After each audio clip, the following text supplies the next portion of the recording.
What do you scream when you know no one's coming? Because that's what she kept asking. Not out loud. Just in the way her voice cracked over the 911 call. The way her breath sounded like it was turning to ice. The police transcript said she called at 11:42 p.m. She said one sentence before the line cut out. Just 6 words. Please, someone.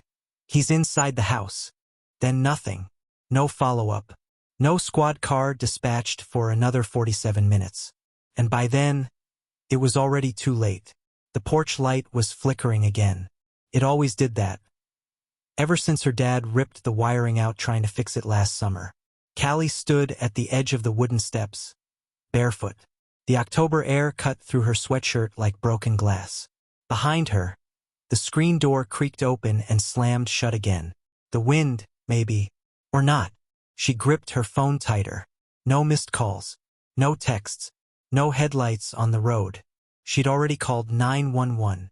She'd whispered her address like her life depended on it, because it did. But it had been over 20 minutes. And all she could hear now was the sound of her heartbeat, and the unmistakable click of the gate unlatching again. There were no neighbors close enough to hear her. The Morgan house sat alone, tucked into the edge of Briar Hollow Woods. Small, weather-worn, quiet. Too quiet. Her little brother was asleep upstairs. Her mom was still on shift at the hospital. And the only person who should have been outside was already dead. That was the first thing she couldn't explain. The second, she watched as a shadow moved from the doorway, and her blood ran cold. Wearing her father's jacket, when her father had been buried 3 months ago. She backed up slowly, step by step, until her heels hit the welcome mat. The house behind her felt like a trap, but the dark in front of her felt worse. Her throat burned from holding back a scream. Her eyes stung not from tears but from not blinking. Still no headlights. Still no help. She whispered again into the dead phone. "Where are you?" And then she heard it, not from the trees this time, but from behind the kitchen door she swore she had locked. The sound of breath. Not hers. Not anyone's who should be there. Just breathing. Deep, slow, measured. Like someone was enjoying the wait. There's a moment, just before your body gives in to panic, when your mind tries to lie to you, tries to say, "It's nothing. You're being paranoid. Help is coming." But Callie had stopped believing in that lie 5 minutes ago. Now her hands were shaking for real. Her back was pressed to the wall near the staircase. The phone buzzed once in her hand. A battery warning, not a message. And then, the doorknob turned. The air changed. She could feel it. Like the house had inhaled with her. Like something was stepping across the threshold slowly, deliberately, like it had been here before. Like it knew every creak in the floorboards. Like it had waited for this moment longer than she had been alive. She ran. Up the stairs. 3 at a time. Bare feet slamming against the hardwood like thunder. No keys. No weapons. Just her. And a whisper echoing from the bottom of the steps. A voice she hadn't heard since her father's funeral. "I told you I'd come back." And somewhere in a dispatcher's log, beneath the call time and location, someone had scribbled a note. No answer on callback. Line disconnected. No units available. Flagged as non-urgent. She waited. She begged. She ran. But help never came. And by morning, all that remained was a cracked phone screen on the floor, and a trail of bloody footprints that stopped at her little brother's door. How do you ask for help when you've spent your whole life pretending you didn't need any? Callie Morgan was the kind of girl who didn't draw attention. Not in class, not online, not even at home. She didn't post selfies. She didn't cry in public. She learned early that people only really listen when it's already too late. So she made it a point to stay quiet, to stay good, to stay small. To not cause trouble. To not be the reason her mom cried after a 14-hour hospital shift. To not make waves in a town where secrets were currency and silence kept the peace. But the thing about silence is, it can turn into a scream you carry inside your chest. And Callie had been carrying it for years. She was 17, a senior at Claridge High School. Not the valedictorian, not the rebel, not the girl who made headlines. Just the one sitting near the window, The one who always looked like she was waiting for something. Or someone. She kept her hair tied back, her sleeves pulled down. Even in spring. Some of her classmates joked that she was emo in slow motion. But no one ever asked why she kept a bruise on her wrist covered with a watch that didn't tick anymore. They thought she was fine. Because she smiled. Because she was polite. Because she wasn't the kind of girl people expect to fall apart. After her dad died in that crash last summer, people said things like, "At least she still has her mom. At least her brother's okay. She's strong. She'll bounce back." They didn't know about the nights Callie sat on the back porch, curled up in one of his old shirts, trying to hear his voice in the wind. They didn't know how the silence in that house started to feel like a second death. Or how many times her mom walked past her in the hallway without making eye contact. They didn't know about the argument they had, just 3 days before everything fell apart. Callie had asked her mom for one thing. "Can you just be home Friday night?" Her voice had cracked when she said it. And Jenna, exhausted and distracted, replied without looking up, "You know I can't keep asking for shifts off, Callie. You're not a baby."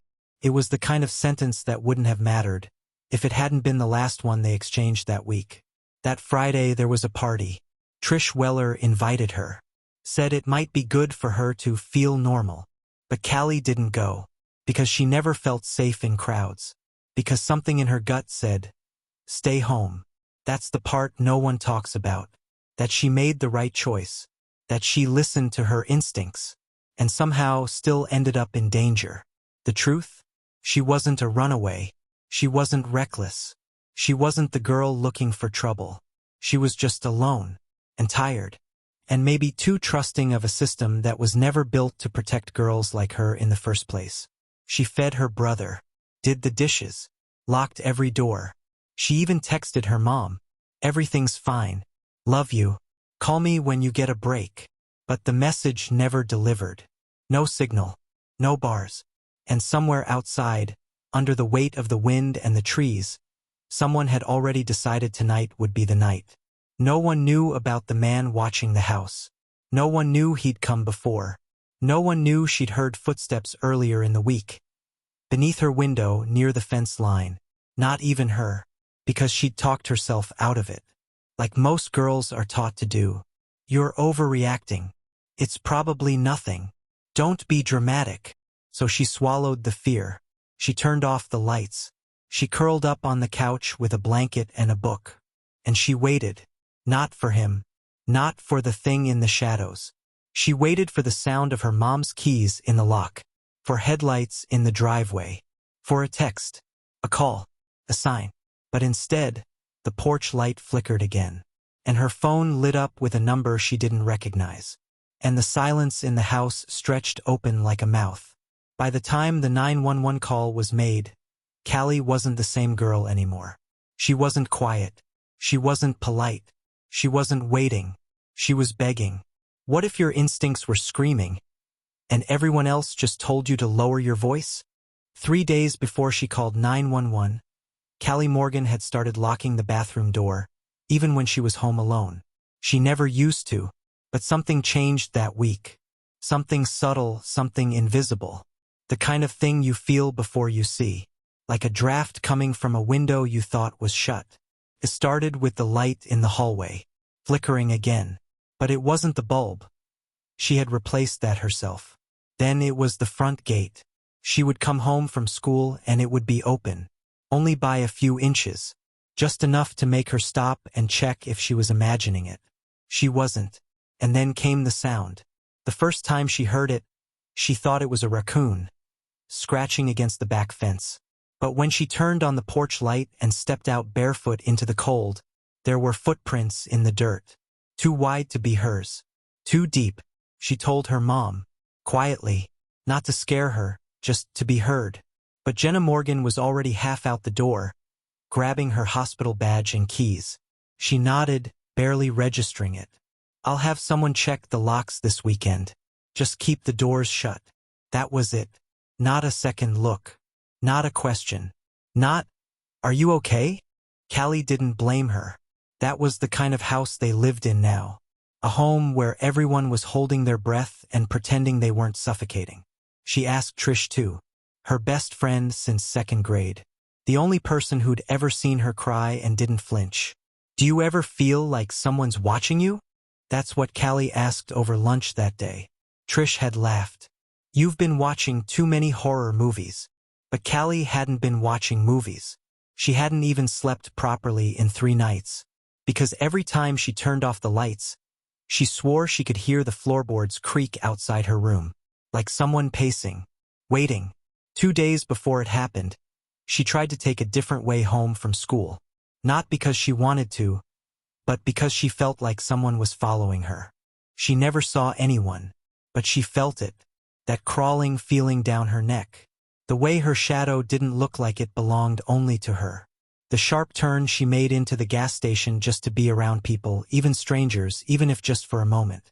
The clerk had asked her if she was okay. She smiled, paid for gum she didn't need, and left, because what else was she supposed to say? That night, her brother Ethan knocked on her door. I heard something outside. She told him it was probably just the wind. But her hands were shaking as she said it. And she kept him in her room until he fell asleep. Tucked under blankets, breathing slow, trusting her. She never told him the truth. That she'd already started sleeping with a flashlight under her pillow. That she'd kept her phone in her hoodie pocket, ringer on, volume up. That she'd stared at the ceiling long after midnight, wondering if the locks were strong enough. And then, the morning before it all happened, she found it. A photo, folded once, tucked into the side of the mailbox, no stamp. It was a picture of her standing in the kitchen, taken from outside. Through the window. She wasn't smiling. She wasn't posed. She hadn't even known it was taken. That was the moment she knew this wasn't a feeling anymore. This wasn't just fear. This was proof. She went to the sheriff's office. Waited 40 minutes. Told them everything, the noises, the gate, the footprints, the photo. The deputy behind the glass yawned.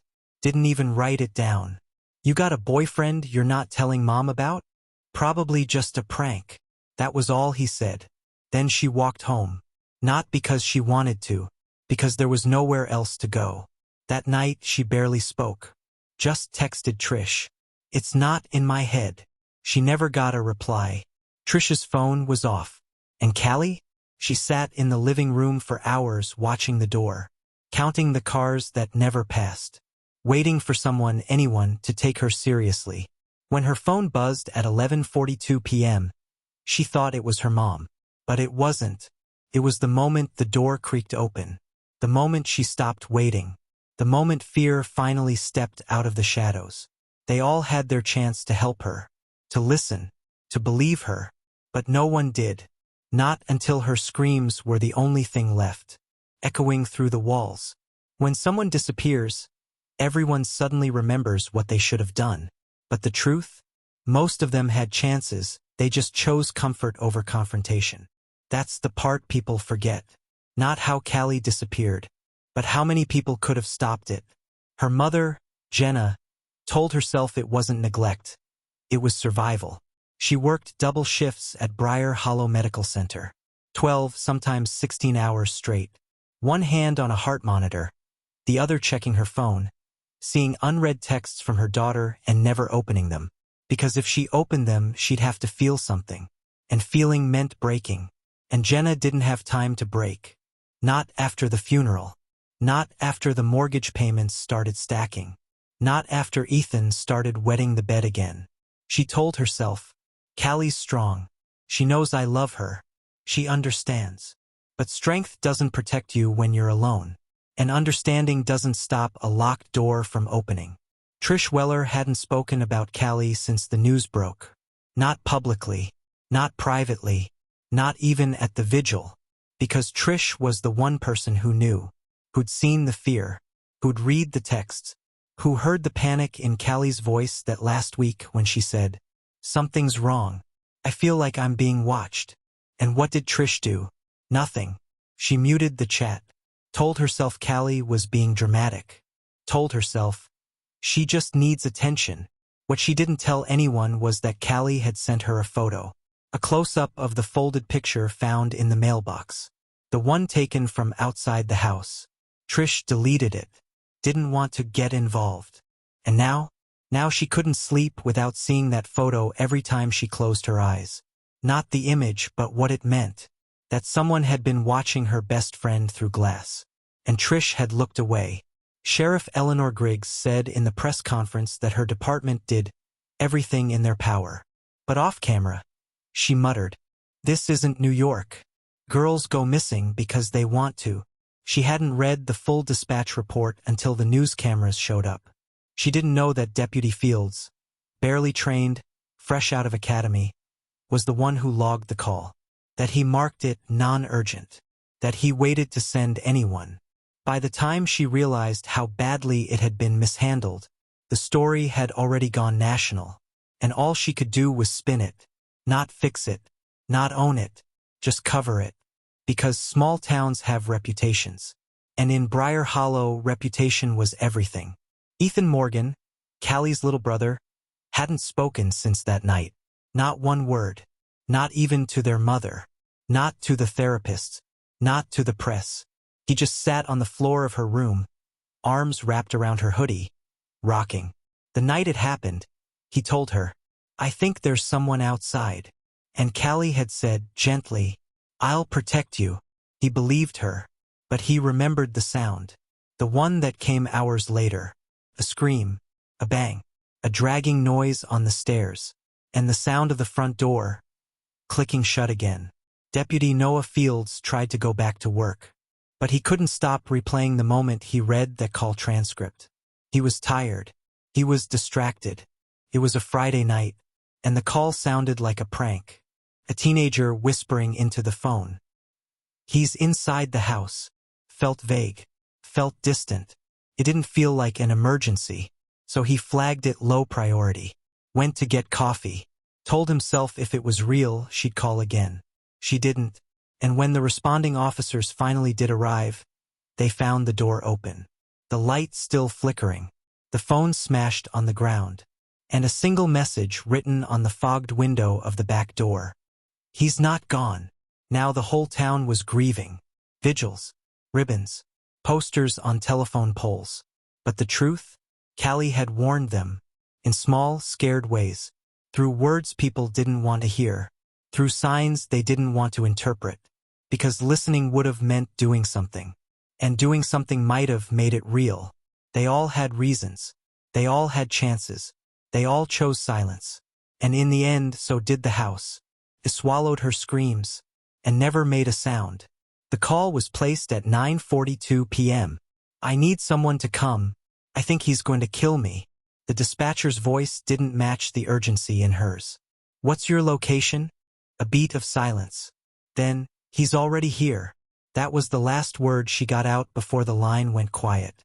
And yet, the log shows the call was closed as a non-emergency. Why?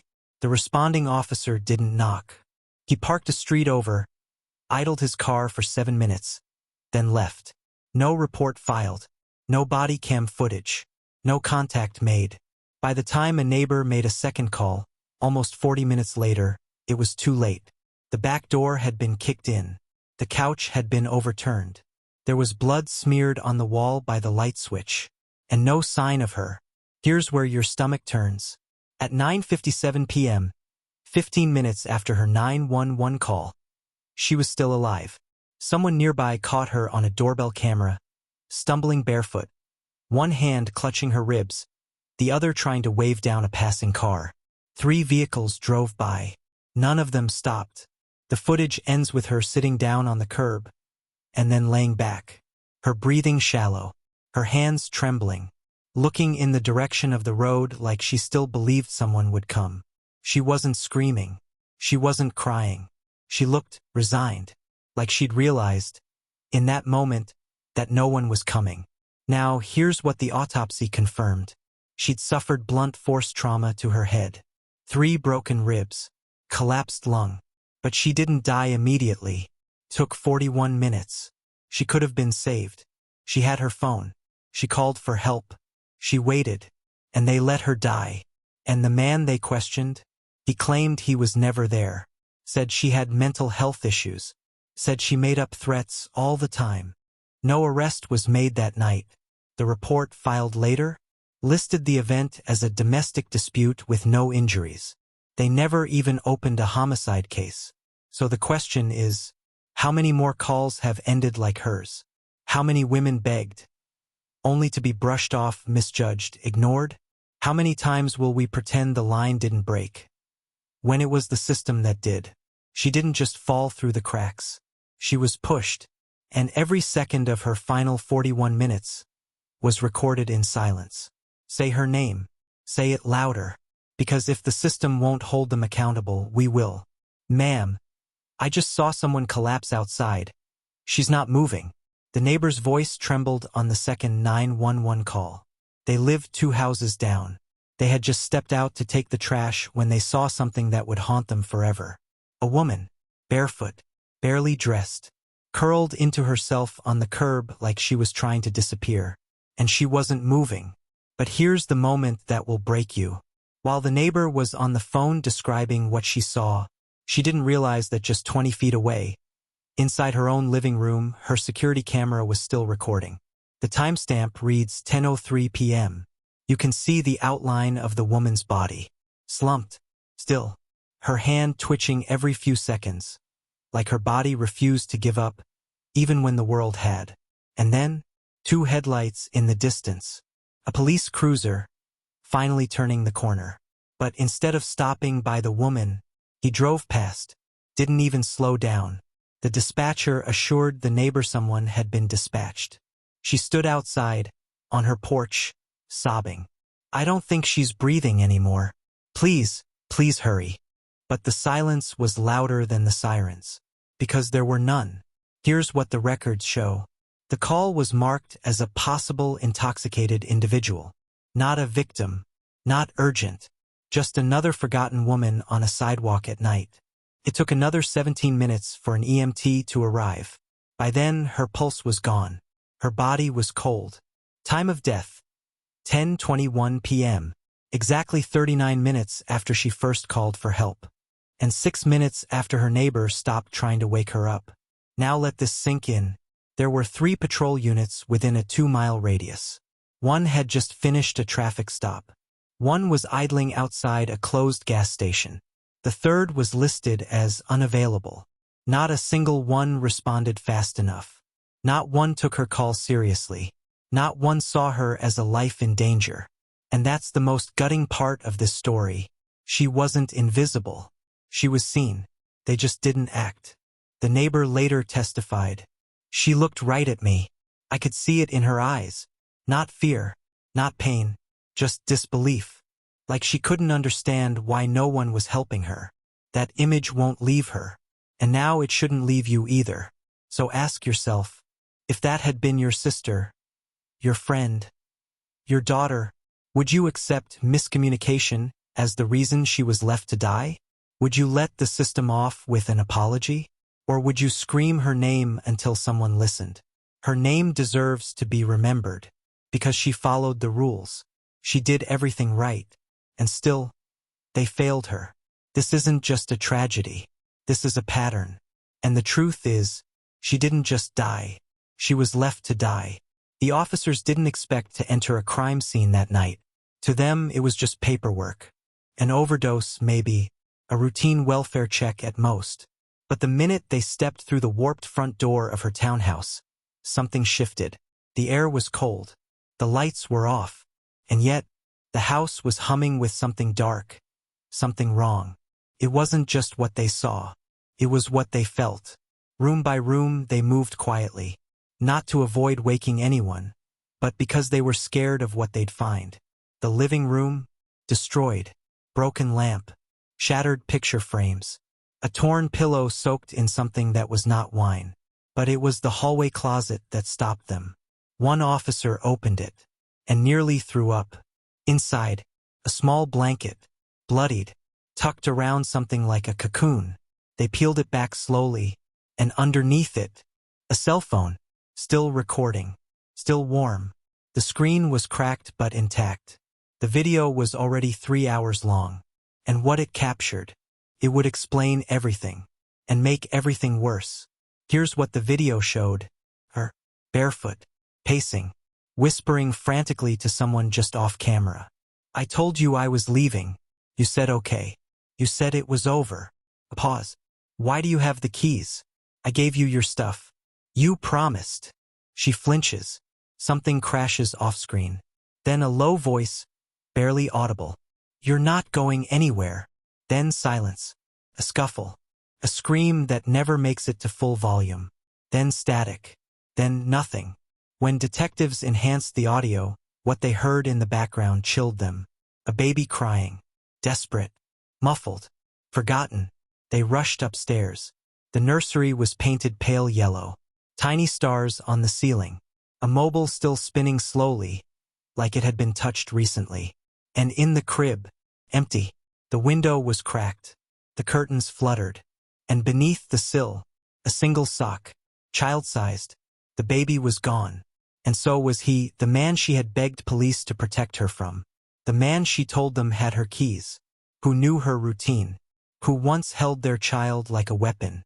His name was already in the system. But they hadn't flagged it. He had priors. For battery. For stalking. And once for breaking into the home of another ex. She had filed a report 6 months earlier. No arrest had been made. Because there wasn't enough to hold him. She called 911. He was already in the house. She fled outside to escape. He stayed behind. By the time the police arrived, he was gone. And the baby with him. Days passed. They found the baby abandoned but alive. In a motel 40 miles away. Wrapped in the same yellow blanket from the crib. But they never found him. He disappeared. No credit card use. No cameras. No trail. Vanished. Like smoke from a fire that should have been put out long ago. Now here's where the story ends. And your role begins. She did everything right. She reported him. She documented it. She begged for help. And still, the system buried her. She wasn't another statistic. She was someone's mother. Someone's sister. Someone who asked to live. Her final words, preserved forever in that video, were whispered like a prayer no one answered. Please, don't let him take her. And we didn't listen. But maybe now, you will. Maybe now we stop treating cries for help like background noise. Maybe now someone finally says, her life mattered. Because it did. Let her story be the reason someone else survives. Don't let her be forgotten. Don't let this happen again. Subscribe to the Veil of Secret. For real stories that demand to be heard. That haunt. That teach. That matter. Because silence didn't save her. But maybe her story can save someone else.